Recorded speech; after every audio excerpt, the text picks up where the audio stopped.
candidatos... Un momentito, Jordan, un momentito, ahora. Volvemos de la publicidad. Perdonadme por este corte, ha habido un corte ahí que no estaba previsto. Estábamos hablando sobre la endogamia universitaria y que es un tema que tú propusiste, efectivamente, y me gustaría que me contaras un poco cuáles son los problemas de nuestra universidad y por qué esto de la endogamia universitaria.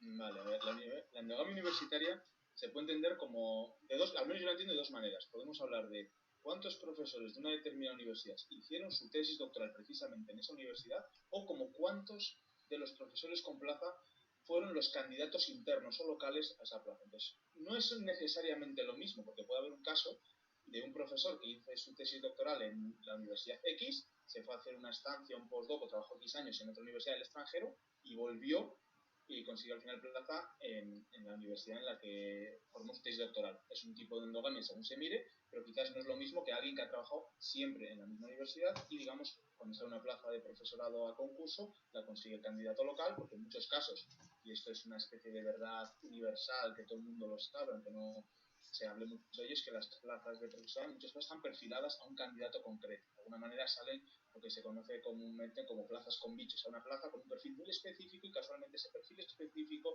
coincide con el del candidato interno. Entonces es otro tipo de endogamia y yo diría que es una endogamia peor y una endogamia que es uno de los grandes lastres de la Universidad Española. ¿Por qué? Hablo un poco de memoria, hablo un poco de memoria de noticias de prensa, pero en torno al quizás 90% de las plazas universitarias de docente en España, quizás hablo del 90% porque me suena haberlo leído en prensa, son ganadas por el candidato interno, aproximadamente. Si vemos el otro tipo de endogamia, es decir, cuántos profesores que han hecho la tesis doctoral en esa universidad acaban siendo profesores en el futuro, baja en torno al 70%, con una excepción, la Universidad del País Vasco, donde sube al 90%, porque aquí tenemos como un clavo más en el ataúd, que es el tema del perfil lingüístico. El perfil lingüístico, básicamente lo que exige para conseguir plaza de profesor universitario en la Universidad del País Vasco a día de hoy, yo al menos todas las plazas que yo he visto desde hace unos años tienen que ser con nivel C1 de euskera. Pues claro, eso implica que prácticamente el 100% de los profesores de la Universidad del País Vasco van a ser del País Vasco, que es donde sale euskera, con un porcentaje de Navarra. Entonces muchos son estudiantes que han estudiado en la UPV. Entonces ese problema, digamos, de endogamia universitaria que afecta a toda la universidad española aquí se acrecenta un poco porque el perfil lingüístico hace que no puedan ya ni siquiera venir candidatos de Burgos, de La Rioja, de Cantabria por el filtro del euskera. Si yo, cuando yo defendí mi plaza, pides a un doctor universitario con inglés, con euskera, estás haciendo un filtro que es muy difícil que otra persona tenga esas características, porque es muy difícil ser de fuera del País Vasco y tener en euskera, por no decir imposible, es algo como digo el caso de Navarra. Sin embargo, Carlos, cuando aspira a su plaza de titular en un futuro, se puede encontrar con candidatos de Sevilla, de Extremadura, de La Rioja, de Burgos o de Asturias, que pueden competir contra él y ganarle o no. Pero en muchos casos, como la plaza previsiblemente saldrá perfilada, imaginemos que sale una plaza, que no digo que vaya a ser su caso, no lo sé, pero que entre los requisitos cuente que tenga una gran aplicación práctica de producir aplicaciones científicas como experiencia personal, por ejemplo. Pues entonces en España, ¿quién hace eso más que Carlos Balsalo? Que sería una plaza, entre comillas, perfilada a su gusto, como pasa en muchísimas, por no decir en casi todas, las plazas de profesor universitario en España. ¿Esto cómo afecta a la Universidad Española? Por un lado, estamos limitando la captación de talento de fuera. Yo en mi facultad, en mi universidad en general, a mí me parece una pena que grandísimos profesores, que Carlos Balsalobre mismamente no pueda ser profesor de la Universidad del País Vasco porque no tiene euskera, independientemente de que haya grados 100% en castellano, porque a pesar de todo van a salir plazas sí o sí perfiladas en euskera. Entonces, yo me puedo perder a Carlos Balsalobre como profesor de entrenamiento o como profesor de nuevas tecnologías en el deporte, precisamente por esa falta de euskera. Y quien dice Carlos, dice un premio Nobel francés o inglés o un americano que tiene 100 artículos. Entonces esa digamos limitación y la incapacidad de traer talento de fuera, pues hace que una universidad con aspiraciones de ser internacional pues se quede en algo provinciano. Entonces estamos limitando la captación de talento por un lado y por otro lado hay estudios que demuestran que la endogamia afecta a la productividad, que los profesores más móviles, aquellos que se han formado en distintas universidades, que han hecho estancias de investigación fuera, etcétera, suelen ser más productivos que el que ha trabajado siempre en la misma universidad. Yo comentaba un poco, ¿no? Como vine de Sudáfrica con un terremoto, una productividad bestial, y poco a poco, pues, mi productividad de alguna manera te contagia, entre comillas, no quiero decirlo así, pero a los estándares de lo que se ve en tu alrededor. Entonces, esa productividad menor de los profesores, entre comillas, endogámicos, que alguno puede considerar que yo soy un profesor endogámico con todas las de la ley, porque yo hice mi tesis doctoral en la Universidad del País Vasco, independientemente de que me fuera al extranjero unos años, yo saqué plaza en la universidad en la que hice mi tesis doctoral. Entonces, desde ese punto de vista, soy uno de esos, digamos, de esa endogamia que afecta a la universidad, y a pesar de todo, yo evidentemente entiendo que esto tiene unas reglas del juego, puedo estar de acuerdo o no de acuerdo con las reglas, pero yo juego según las reglas. Entonces, según las reglas, yo conseguí una plaza de profesorado siendo yo candidato único, que es muy común en la Universidad Española. No tuve que competir contra nadie por mi plaza universitaria. Cuando quizás, de haber habido otros requisitos, grandes profesionales podrían haber competido contra mí y quitármela si hubieran estado más preparados. En otras universidades de España no sé si es tan común el que haya candidato único, pero un porcentaje abrumador de las plazas en el País Vasco son de candidato único. Carlos, ¿tú qué piensas sobre esto? ¿Y tú qué piensas, Carlos? Sí, como decía antes Jordan, puede sonar a veces como que nos tiramos piedras contra nuestro propio tejado, ¿no? Pero yo creo que es bueno y saludable que se conozca este tipo de prácticas, porque la Universidad Española tiene cosas buenas, por supuesto que sí, pero hay muchas cosas malas que deben mencionarse. Y en cierto sentido, la Universidad Española es, no diría yo al completo, por supuesto, pero que hay mucha casta, en el sentido de mucha... Sí, no, me refiero... Sí, yo estoy de acuerdo. Hay mucha gente que quiere mantener privilegios. Todos conocemos profesores pues que están aferrados a su plaza de titular, que no publican absolutamente nada. Hay casos incluso de gente que no viene a clase y se trata de mantener unos privilegios en el sentido de que uno de los errores más comunes bajo mi humilde punto de vista es que se pierde un poco la conexión con la realidad, en el sentido de el dinero que tú ganas, que yo ya he comentado antes abiertamente lo que yo gano, ¿no? Pero aunque humildemente me parezca poco lo que yo gano, por lo que se supone que una figura de mis características, por así decirlo, debería ganar en una universidad, ¿no? Pues no deja de ser algo pues muchísimo más, entre comillas, privilegiado a nivel de horarios, a nivel de condiciones laborales, que, joder, el que está trabajando en una mina o el que está trabajando cuidando ancianos o tantos otros casos, ¿no? Entonces, hay muchos casos de profesores o profesoras que tratan de, digamos, mantener ese estatus, mantener ese rango, mantener esos privilegios, y esto va a expensas de la calidad docente. Un ejemplo que te pongo de esto, que es algo también muy común, pues profesores y profesoras que eligen las asignaturas que van a dar porque en la propia guía docente por horarios son las que coinciden con las horas más beneficiosas para organizarse y dar clases solo lunes, martes y luego el resto de la semana la tienes libre, o combinaciones de horario que por ciertos motivos te vienen bien, ¿no?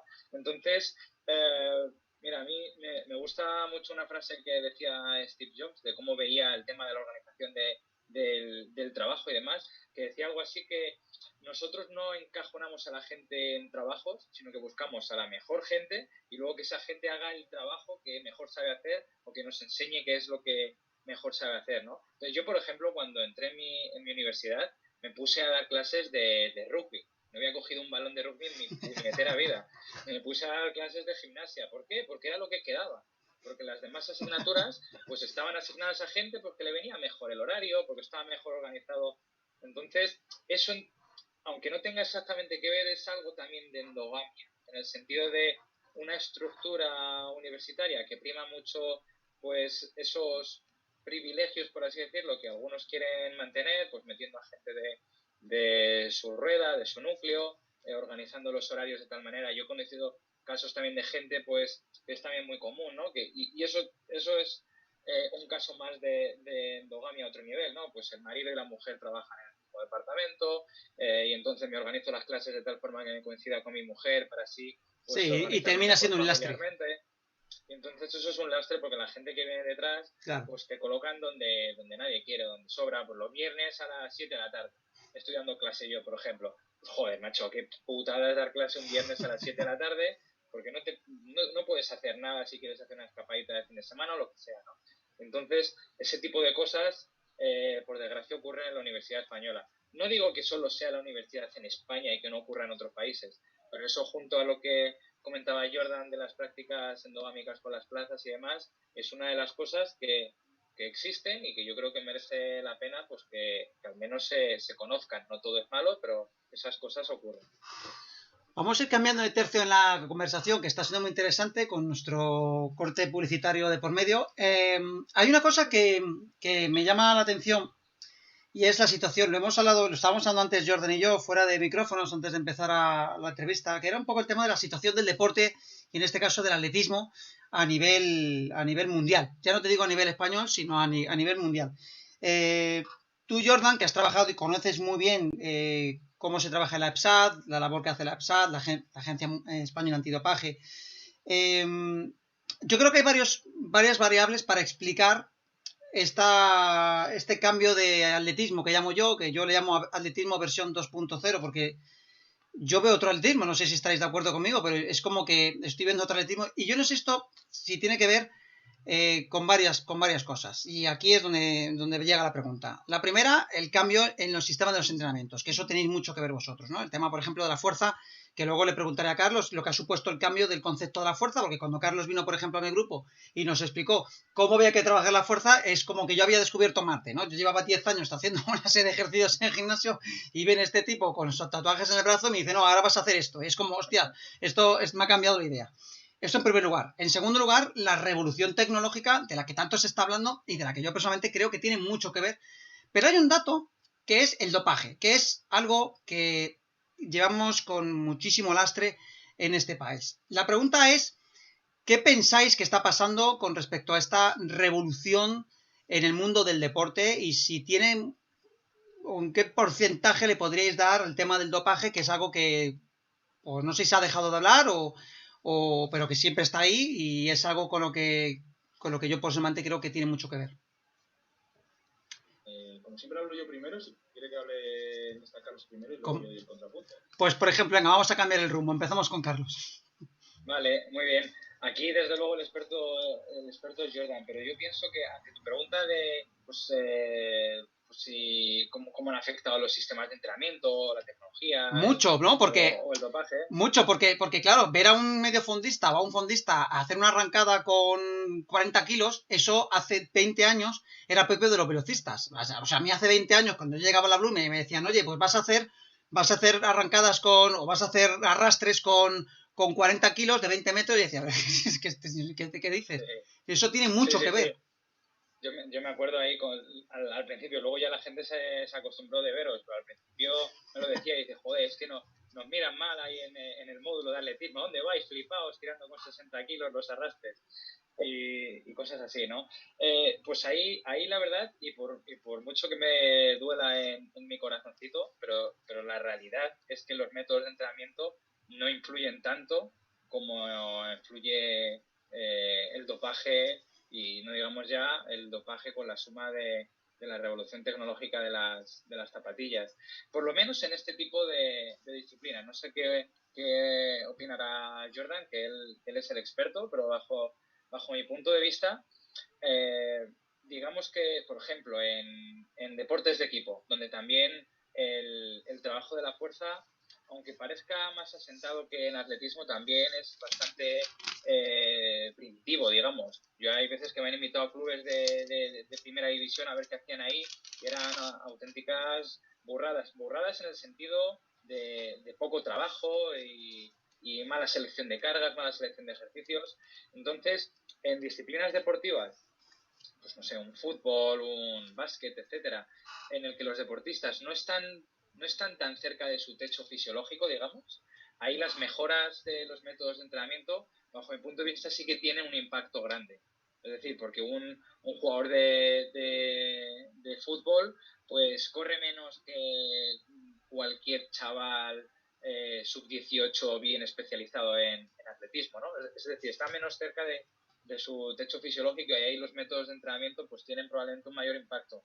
Ahora, en atletismo, que ya todo es el que más o el que menos, obviamente depende del nivel, que estamos más finos, estás más cerca de tu techo fisiológico, ahí que yo te ponga ese trabajo de fuerza y demás, pues por supuesto, aunque solo sea por mi pequeño orgullo, pues quiero pensar, y la investigación demuestra que efectivamente tiene su impacto, pero ese impacto por desgracia no es tan grande como el impacto que tiene el dopaje, ¿no?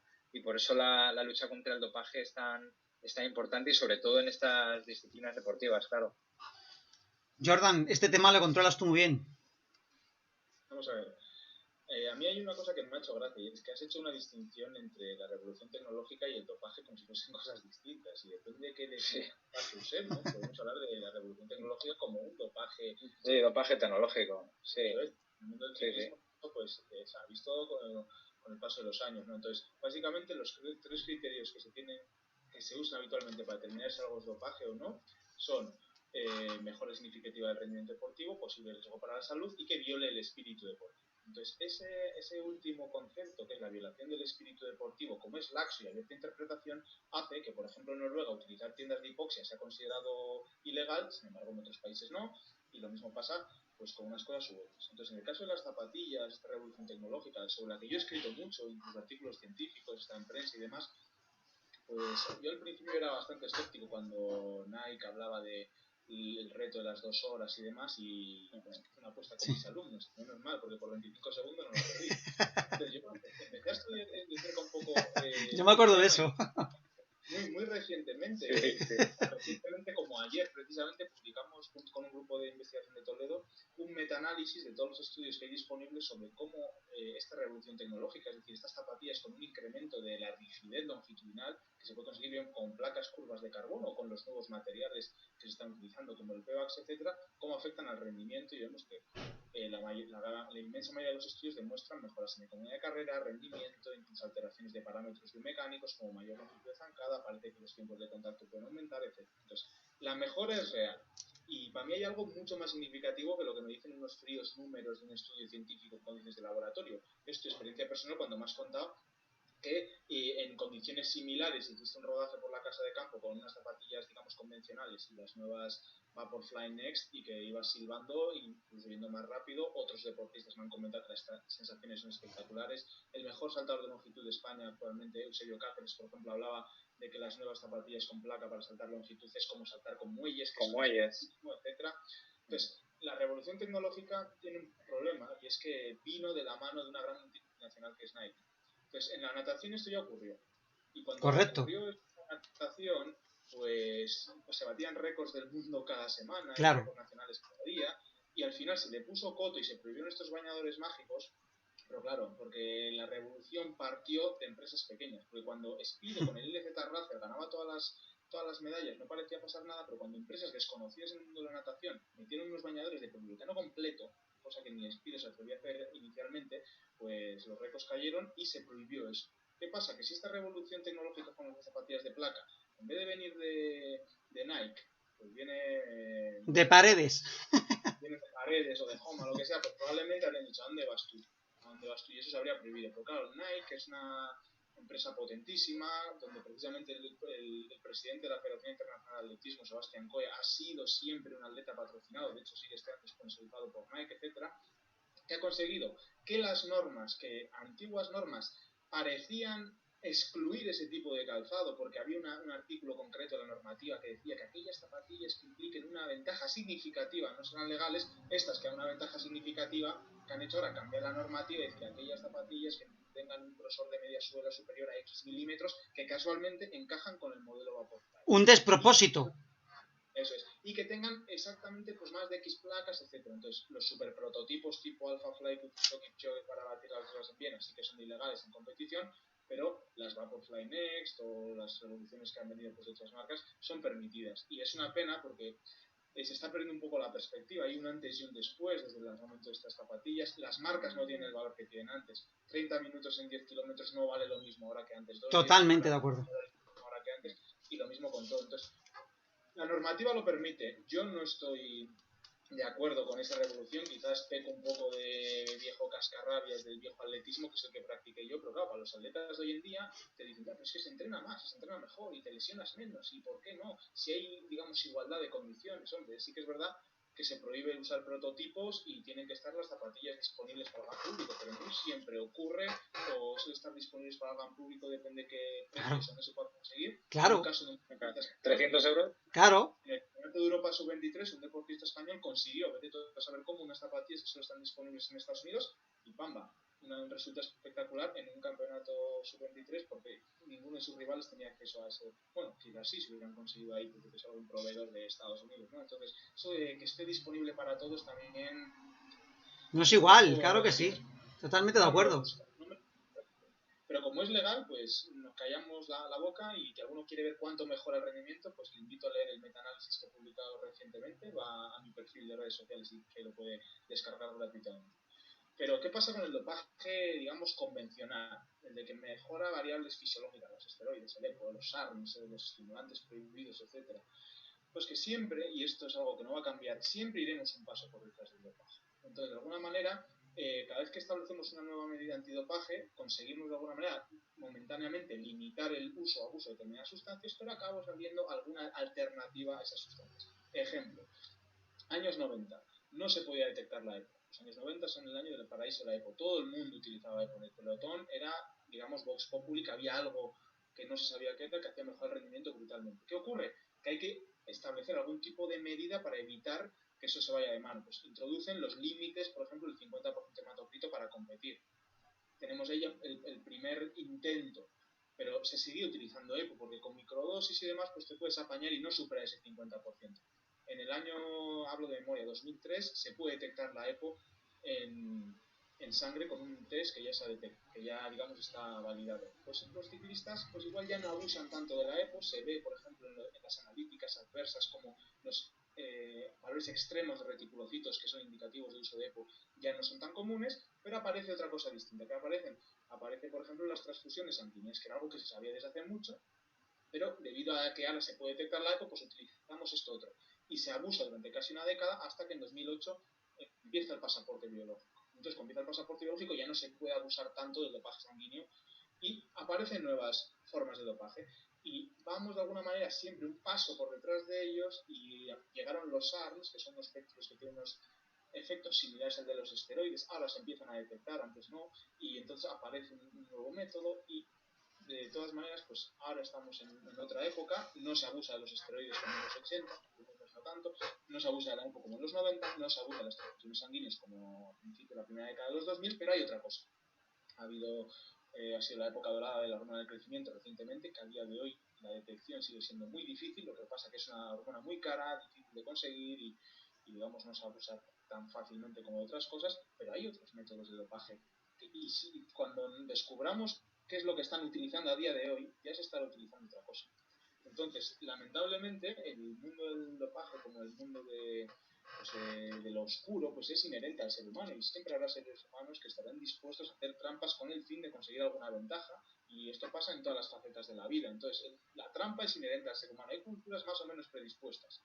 Por ejemplo, hay un estudio científico donde demostraba que países como España, Francia, Turquía, Marruecos tienen mucha mayor prevalencia y laxitud con respecto al dopaje, y sin embargo en culturas como Japón, sí, en Japón, porque en Japón, como eres positivo, estás condenado a básicamente la exclusión social absoluta. Sin embargo, en España, pues bueno, el presidente del gobierno salió públicamente a defender a Alberto Contador cuando dio positivo. Hemos tenido políticos que han defendido a deportistas que han dado positivo y que no hay ninguna duda. Hablo del País Vasco.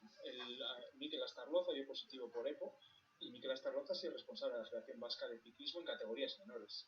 Pues si tenemos, digamos, esa facilidad para permitir que gente que ha incumplido las normas pues no tenga ningún problema en desempeñar cargos en federaciones con categorías menores, pues ¿qué mensaje se está mandando? Pues el dopaje está ahí, va a seguir ahí. Todos los esfuerzos que se hagan para de alguna manera detener el dopaje, pues bienvenidos sean, pero hay que ser realistas. Siempre va a haber una manera de escaparse. Pensar en el dopaje como una gran red, y cuantos más pequeños sean los círculos de esa red, menos peces se podrán escapar.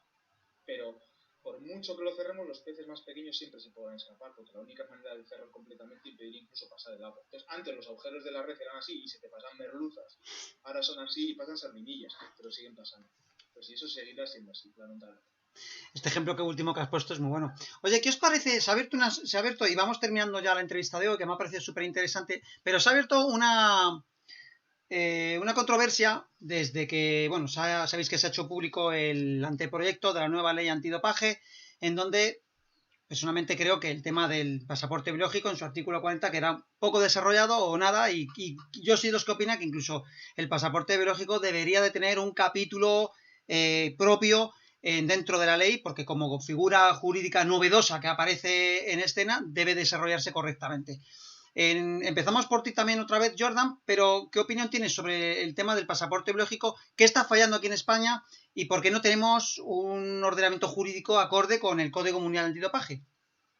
Vale, muy brevemente defino para el público. Pasaporte biológico es una herramienta que de alguna manera a lo largo del tiempo mide distintas variables fisiológicas que deberían estar en un rango estable, y si nosotros consumimos sustancias dopantes o prohibidas o abusamos de determinadas cosas, pues esas variables pueden dispararse por arriba o por debajo. Por ejemplo, el hematocrito o la hemoglobina se pueden disparar si consumimos EPO, por ejemplo. Pues eso saltaría en el pasaporte biológico, de alguna manera establece límites por arriba y por abajo de cuánta variabilidad podemos considerar natural. ¿De acuerdo? Entonces, el pasaporte biológico lleva desde 2008 implantado, es relativamente consolidado, a nivel mundial es una herramienta válida, se considera que es una prueba de cargo tan fiable como que aparezca una determinada sustancia en tu orina, así lo reconocen las agencias mundiales correspondientes. ¿Cuál es la situación en España? Pues mira, yo en España estuve como experto analizando pasaportes biológicos hasta 2016, en la época en la que Gómez Bastida era el director de la Agencia Española Antidopaje. Era una primera aproximación para implantar esa tecnología en España que no estaba todavía implantada. Y estuve trabajando hasta 2016 porque a partir de ahí, por problemas políticos, básicamente, que no se podían sacar adelante leyes porque estábamos con un gobierno en funciones, porque las elecciones no había conseguido mayoría y demás, bueno, por temas políticos, digamos que el pasaporte biológico no se pudo desarrollar, al final quedamos en no cumplimiento por la Agencia Mundial, y de aquellos polvos, estos lodos, desde 2017, pues parece que el pasaporte biológico no se reguló lo suficiente en la legislación española. Y el caso Ibai Salas, que es un ciclista que fue sancionado por pasaporte biológico, destapó el tinglao, porque recurriendo a la justicia ordinaria, básicamente le dio la razón, y incluso después de recurrir a los más altos estamentos, pues la justicia española se montó de sus 13 que el pasaporte no está de alguna manera regulado en España de manera suficiente, con lo que a día de hoy en España, con la Agencia Española Antidopaje, pues los pasaportes biológicos, pues como si no existieran, básicamente porque no te pueden sancionar, ya que si la jurisprudencia te va a dar la razón. Entonces estamos en esa situación. Y eso hace que a nivel mundial España tenga eso, y la Operación Puerto, y la Operación Galgo, y las 200 operaciones que ha habido en España, y que en muchos casos han quedado sin culpables, lamentablemente. Como por ejemplo, me gustaría que, ya sé que no lo va a ver, pero la jueza que hizo que la Operación Puerto llegase a prescribir a días y que no sepamos los nombres de nadie por secretos y demás, pues a nivel legal tendrá toda la justificación del mundo, pero a nivel deportivo yo sinceramente no lo entiendo. Y hace que a nivel mundial España pues sea considerado un paraíso del dopaje. Y el hecho de que muchos de los grandes campeones mundiales precisamente vinieran a España a doparse, como Lance Armstrong en la zona de Gerona, o cuando hablaba Eufemio Fuentes el otro día en prensa, etcétera, pues que España la verdad que tiene una fama mala, y por desgracia es una fama merecida. Entonces, no sé esto a nivel legal qué solución tiene. Hay expertos juristas, como puede ser Alberto Yelmo, que me consta que, no sé si está en contacto con él o vas a estar en contacto con él, que podrá explicar todo esto mucho mejor desde una perspectiva legal. Pero la situación, digamos, la sensación desde alguien ajeno al mundo legal, pero enamorado del deporte y que conoce las bases del pasaporte biológico, porque yo estuve implicado en su desarrollo, en sus inicios en España, como uno de los expertos independientes, es que es un circo, que lamentablemente la posibilidad de hacer trampas es mucho mayor de lo que la gente piensa. A veces pensamos que estos métodos son infalibles y que si te dopas te van a coger siempre, y no es así. Y en muchos casos es por esa falta de voluntad política de decir, en España vamos a regular el antidopaje, vamos a ser un país donde no se puede salir gratis doparse, pero no ha sido así lamentablemente en los últimos años, y no sé si eso tiene pinta de cambiar en el futuro. La verdad que soy pesimista. Y eso y a nivel cultural, es decir, tenemos que no ser tan laxos con eso porque estamos dando una imagen realmente mala. Esto lo puede entender muy fácil la gente. A nivel cultural, si preguntas por los mejores futbolistas de la historia, muchos te dirán que sin duda, por ejemplo, Maradona. Maradona es un tío que va positivo no una vez, o 2 veces. Claro. Es un tío pero es que para jugar al fútbol no sé. Vamos a ver. Y tanto Kurperi, un super ídolo en Bilbao, un tío que dio positivo por Andorra, nada menos. Contador es Dios. Sí, ¿no? Y contratados en televisiones y dando charlas y... Contador es la repanocha, y lo mismo Alejandro Valverde a día de hoy. Nos olvidamos que ese tío está implicado hasta el cuello en la operación Puerto. Y tantos otros deportistas, senadores del Partido Popular como Marta Domínguez, que han estado implicados en casos de dopaje, operación Galgo, salpica a todos los colores políticos, salpica a todo Dios, y es un fango que hace que mucha gente, como puede ser yo, que acabe de alguna manera desarrollando un escepticismo altísimo y no se discute tanto el deporte. Yo ahora cada gran marca que veo, la veo y la cojo con pinzas, como diciendo, ¿cuánto va a tardar este deportista en decepcionarme? Y eso, por ejemplo, pues es algo que creo que daña mucho al deporte. Carlos, ¿tú qué opinas sobre todo esto? Ya sé que no es un tema que pilotes del todo, pero... Sí, no sé, pero tú te has encontrado, por ejemplo, alguna vez... ¿Tú te has encontrado algún ejemplo en tus estudios, cuando haces tus estudios de fuerza, que digas, joder, macho, este tío que hace X tiempo, yo qué sé, te pongo un ejemplo, pero no levantaba tantos kilos y, hostias, qué mejor ha tenido en 2 meses o en 3 meses? ¿Alguna vez te has encontrado con algún caso que digas, joder, Hombre, yo personalmente con los atletas a los que he asesorado e investigado, no. He tenido la suerte de no encontrarme en ninguno de esos, digamos, picos de rendimiento extremos. También es verdad, y creo que merece la pena mencionar, que muchas veces cuando hablamos de dopaje parece que estamos centrándonos muy en el alto rendimiento deportivo y sobre todo pues, en estas pruebas más entre comillas de resistencia y demás, pero de hecho donde hay más dopaje sistémico es en los centros de fitness, por ejemplo, y ahí sí que hay millones de casos que conocemos todos de gente de... Claro, y eso tiene muchísimo que ver. Y en el deporte popular. Claro, en el deporte popular. Sí, ¡ojo! Sí.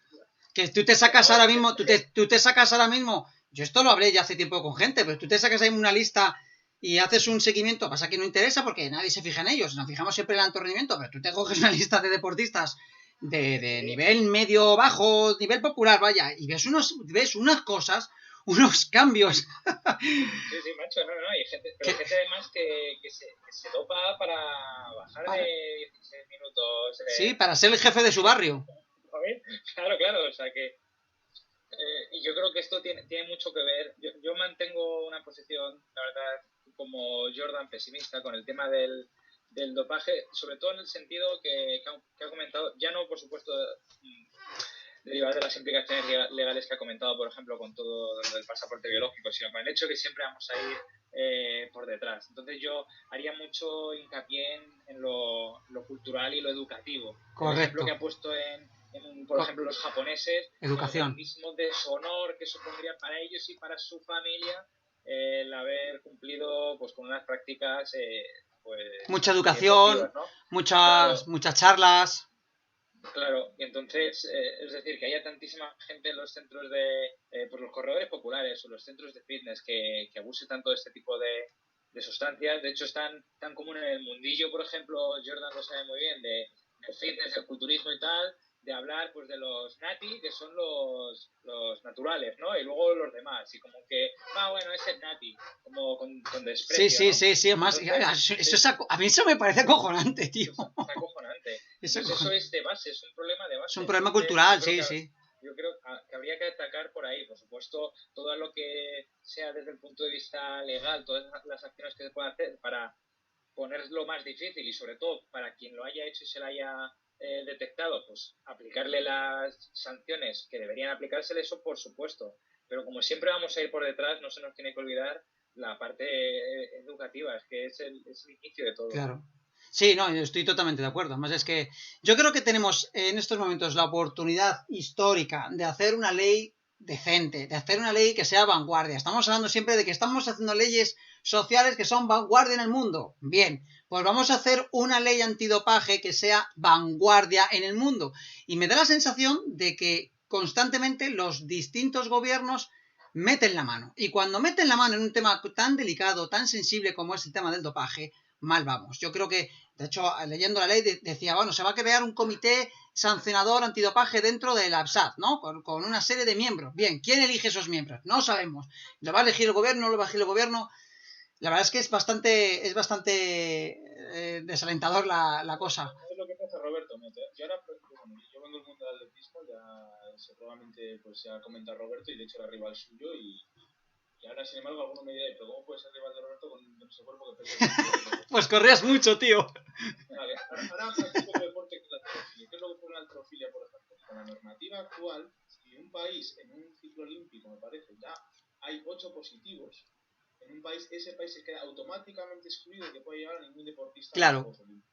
Eso que hace que muchos países, para evitar precisamente eso, sigan una política de 0 positivos. Entonces, si tú persigues poco el dopaje, pues te puedes curar y puedes llevar a tu equipo a los Juegos. Por ejemplo, anda positivo un X rumano y una candidata al oro, que era Toma Loredana, pues se va a quedar sin ir a los Juegos sin poder ganar medallas. ¿Qué pasa si la Federación Rumana hubiera sido un poquito más laxa a la hora de perseguir el dopaje? Pues que igual hubiera ganado una medalla olímpica porque hubiera podido llevar equipo. Entonces eso hace que muchos gobiernos, evidentemente, de cara a los Juegos Olímpicos, que es un escaparate tan importante, hacen que cuantos menos positivos se detecten, probablemente mejor. Y esa política, pues en algunos países donde pueden ser de alguna manera más permisivos con el dopaje, todos conocemos pues cómo se habla del Atlas marroquí o cómo se habla pues en la halterofilia de Bulgaria o los escándalos en Rusia, etcétera. Y quizás en muchos casos hay ciertos intereses a muy alto nivel que están fuera del alcance pues, de la gente que trabaja por un deporte limpio. No puede llegar si las normativas dicen, pues bueno, vamos a dedicar menos presupuesto al antidopaje, no sea que nos salgan esos 8 positivos y no pueda ir España a los o algo así. Entonces, es la verdad que tiene que ser un gobierno muy valiente el que dé un puñetazo en la mesa y saque una ley dura, sabiendo que cuanto más persigas el dopaje, probablemente la imagen internacional que tenga tu deporte te caiga, porque vas a competir contra otros países. Totalmente de acuerdo. Esto es un problema. Oye, me tiraría aquí hablando con vosotros horas. La verdad es que ha sido un auténtico placer, un auténtico honor teneros en mi programa. Ha sido de verdad un regalo que me habéis hecho hoy. Os doy las gracias de verdad por pasaros por mi canal. A ti, Robert, muchísimas gracias por la invitación.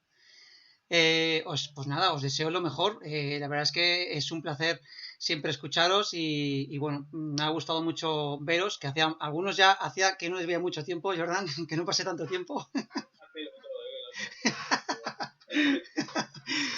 Amigos, cuidaros mucho, muchísimas gracias por pasaros por mi canal. Igualmente, Robert. Y a todos y a todas que nos estáis viendo, os veo la próxima semana, os veo este domingo, porque vamos a hacer un especial y aquí que tiene mucho que ver, aquí hay una persona que tiene que mucho ver en el éxito de algunas de las personas que se van a pasar por mi canal el próximo domingo. El próximo domingo vamos a tener 2 entrevistas, la primera a Marta Pérez, que estará en los Juegos Olímpicos de Tokio, y a las 7 de la tarde tendremos un especial con 5 atletas que van a ir también a los Juegos Olímpicos de Tokio, pero que son del mismo entrenador, que eso es una cosa que no se ve muchas veces. Se pasarán por mi canal también Adrián Ben, Pablo Sánchez Valladares, Lucía Rodríguez, Fernando Carro y Paul Moyá. Ahí queda. Así que os invito a todos a las 4:30, entrevista con Marta Pérez, a las 7 con el resto del equipo español. Muchas gracias por pasaros. Un saludo, buenas tardes, cuidaros mucho, adiós.